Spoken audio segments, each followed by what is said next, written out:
Señal directa. Muchísimas gracias por continuar con nosotros. Estamos transmitiendo totalmente en vivo desde Expo Guadalajara en el marco de la Feria Internacional del Libro en su edición 2017. Vamos a una de nuestras charlas. Saludamos con enorme gusto a Alejandro Rosas, a mi derecha. Bienvenido. Hola, muchísimas gracias.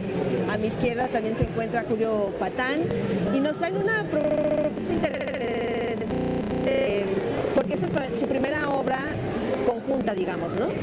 Y esta obra se llama México Bizarro.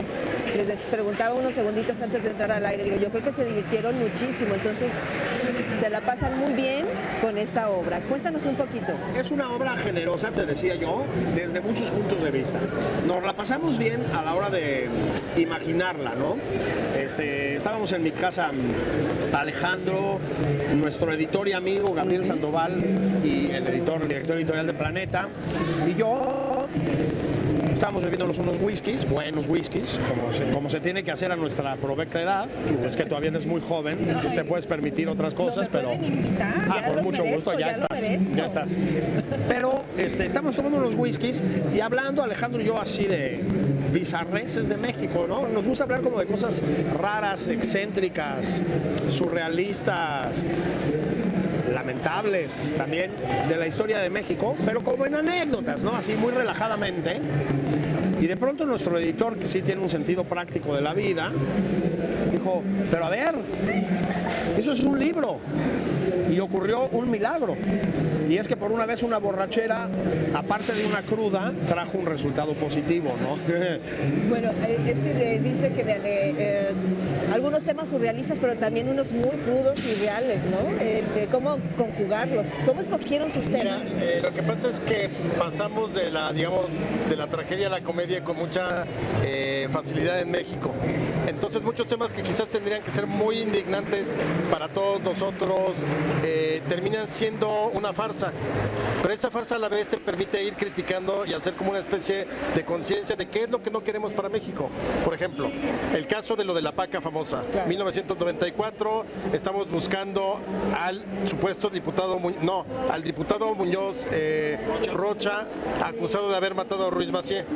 Desaparece de pronto, entonces hay las conjeturas que dicen que el hermano de Salinas es el culpable. Raúl Salinas. Entonces, tenemos una procuraduría que por primera vez en la historia de México no estaba en manos del PRI, sino Zedillo se la da a alguien del PAN. Antonio Lozano, Gracia. Exactamente, o sea, imagínate, era inédito ese momento. ¿Y qué hace Antonio Lozano Gracia? Acepta lo que le dice su fiscal, Pablo Chapa Besanilla, de contratar a una medium, o sea, una medium para resolver un crimen. En ese momento todos los médicos forenses dijeron, me voy a cambiar, me voy a hacer medium en vez de seguir por la ciencia médica y eso. Esos son los tipos de cosas que duelen porque al final sí se descubre una osamenta, pero resulta que era sembrada, que era del suegro de la paca. Entonces son cosas que lastiman mucho, que dan risa ahora. Pero qué gran oportunidad hubiera sido que el panismo en ese momento en la Procuraduría tomara en serio su papel e hiciera las cosas como se debían. Una medium en la Procuraduría General de la República, por Dios. Claro, oye, Julio, son, dice Alejandro, temas que duelen, que a la distancia nos puede dar risa, pero deberíamos estar llorando, ¿no? Un poco sí, mira, son, para los que no conocen el libro, se trata de 90 historias reales. ¿90? 90. Contadas muy en corto. Nosotros decidimos, todas son inéditas, o sea, todas fueron hechas ex profeso para este libro, y decidimos que se escribieran con la extensión más o menos de una columna de periódico, ¿no? De un artículo, no más. Es decir, son historias que tú puedes leer muy rápido, aleatoriamente, sin un orden preconcebido, digamos, como tú quieras, como te sorprenda el libro. En todos los casos, decíamos, son historias reales tomadas de la historia de México, y en todos los casos son historias un poco grotescas. Alejandro y yo lo concebimos realmente como un divertimento en principio. No teníamos una pretensión de educar a nadie, ni de hacer mejor a la patria mexicana, ni de crear conciencia. Imagínate si vamos a crear conciencia Alejandro Rosas y yo, ¿no? Luego te cuento con los whiskies. Pero la verdad es que, y así lo imaginamos, ¿no? Y por eso es un libro que también tiene un tono pues muy distendido, muy relajiento, ¿no? Muy pasado de lanza, diría yo. Pero ya que lo ves en perspectiva, digamos, así como por el retrovisor, te das cuenta que narra una tragedia. Es decir, la mayor parte de las historias, no todas, hay del espectáculo, del deporte, de la cultura, hay de todo, ¿no? Pero la mayor parte, o sea, la mayoría son del ámbito político. Y te das cuenta entonces de lo que nos ha pasado en los ámbitos políticos, es decir, fraudes electorales, robos en despoblado, asesinatos, impunidad. Yo creo que lo que está detrás de este libro es la historia de la impunidad. Sí, porque a final de cuentas, ¿por qué pasan estas cosas? Porque no pasa nada cuando pasan. Es decir, consecuencias, porque no es responsable. Claro. Te va una que quizás es una tontería, pero ya lo ves en perspectiva y no lo es. Debate presidencial del 2012. No era el debate para el jefe de grupo de la secundaria Niño Artillero, era el debate para la presidencia de la República en México. ¿Y quién gana ese debate? Una edecán, la famosa edecán del IFE, espectacular mujer, que qué estaba haciendo en un debate presidencial. ¿Y qué sucedió? Nada. Yo hubiera corrido al productor o al de logística, o a ver, señores, seamos serios, era un debate presidencial. Solo se le hizo señalamientos al INE en ese entonces. Claro, y nadie se acuerda de ni qué debatieron, de por sí son tan acartonados. Y quién se gana, ese día no ganó ni Peña Nieto, ni López Obrador, ni Josefina, ganó la edecán.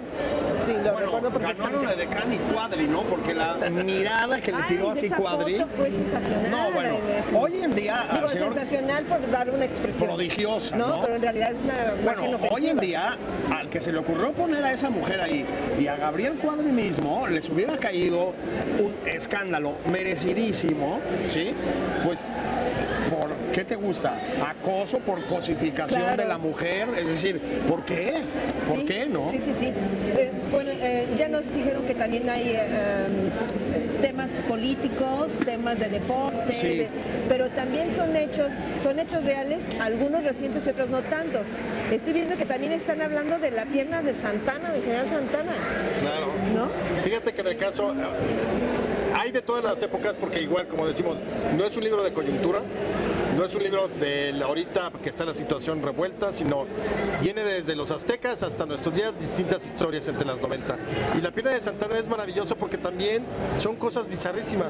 Él pierde la pierna en 1838 en la Guerra de los Pasteles. La guarda y entonces 2 años después decide hacer un entierro de Estado para su pierna. Entonces hay bandas, discursos cívicos, oraciones fúnebres, llevan toda una peregrinación, llevando en una gran urna de oro con terciopelo, van llevando la pierna de Santana hasta enterrarla. Ok, todo el mundo llora, etcétera. 2 años después, Santana cae en desgracia, la gente lo odia, y ¿qué hace la gente? Va y desentierra la pierna de Santana, le amarra un mecate o los huesos y los arrastra por toda la ciudad y nunca más se vuelve a saber de la pierna. Al final de la vida de Santana llegaba gente a venderle a su casa. Oiga, mira, yo me acuerdo de aquel 1840 y tantos, yo recuperé su pierna. Entonces estuvo comprando muchos huesos de pierna al final de su vida. No me sabía esa parte. O sea, sí sabía de que perdió la pierna, que fue la izquierda, que incluso decía que era de ese esfuerzo y ese amor que tenía por México, entonces todo ese cortejo fúnebre, de acabar las piececitas. O sea, ese es México bizarro. México bizarro. Tienen de todas estas 90 historias, está viendo que también en la parte de lo artístico, a Sara García. Sí, claro. También hablando de una pierna. Yo sabía que lo que ella hizo y joven era de quitarse la dentadura para ser siempre la abuelita. Es correcto. Pero de la pierna, ¿cómo va esto? Es correcto. Ella muy pronto en su carrera se da cuenta de que tiene futuro solamente como mujer mayor, ¿no? Como anciana, en términos de sus personajes, siendo todavía una mujer muy joven. Y era tan determinada en su carrera artística que no solo se hace sacar la dentadura para parecer una anciana, sino que se hace romper la rodilla para cojear mejor. De ese tamaño era la abuelita de México. En realidad era una mujer temible, ¿eh? Es decir, no lo digo en un sentido peyorativo, ni mucho menos. Era de un carácter muy bravo, le gustaba mucho su carrera y hacía lo que tuviera que hacer para seguir adelante con ella. Pero tiene gracia que esa mujer, que además, según las evidencias posteriores, era lesbiana, ¿no? Ay, de lo que me voy a enterar cuando lo lea. Tenía una pareja. Eso no sabía tampoco. O sea, ¿y qué importa, no? O sea, espero que lo haya disfrutado. Perdón por interrumpirte. ¿Cómo documentaste esto? Bueno, hay biografías sobre sobre Sara García, pero específicamente lo de su pareja. Ella se casa con un hombre, evidentemente. Todavía en momentos muy iniciales de su carrera. Luego se separan. Tiene una hija que tristemente muere después. Y se vuelve, en términos, digamos, públicos, una soltera, Sarita García, ¿no? La realidad, bueno, el Flaco Ibáñez, un connotado actor, muchos años después tuiteó que Sarita García tenía una pareja toda la vida que se llamaba Rosario. Y decía, con ese humor socarrón que la distinguía, me voy a echar un rosario, decía Sarita García. Entonces, la abuelita de México, que se merece de verdad toda mi admiración, no era exactamente como nos la imaginábamos. Claro, nos están marcando una pausa, pero sí quisiera brevemente, para quienes son muy jóvenes y que se van a encontrar en este libro historias recientes y no tan recientes, la del expresidente que se fue a huelga de hambre. Brevemente, por favor. Mira, Salinas de Gortari fue presidente del 88 al 94, un hombre que acumuló un poder que yo creo que desde la época de Cárdenas no se veía.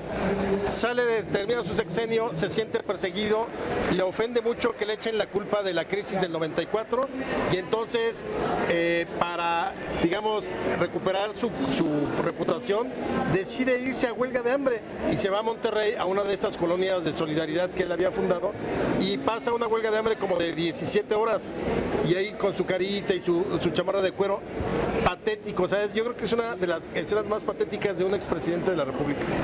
Para que no se lo pierdan, para los que son jóvenes y no vivieron ese momento, bueno. Y viene bien contextualizado además. Y para quienes sí lo vivimos, pues a recordarlo. Por favor, Julio, invita a nuestra audiencia a la presentación del libro.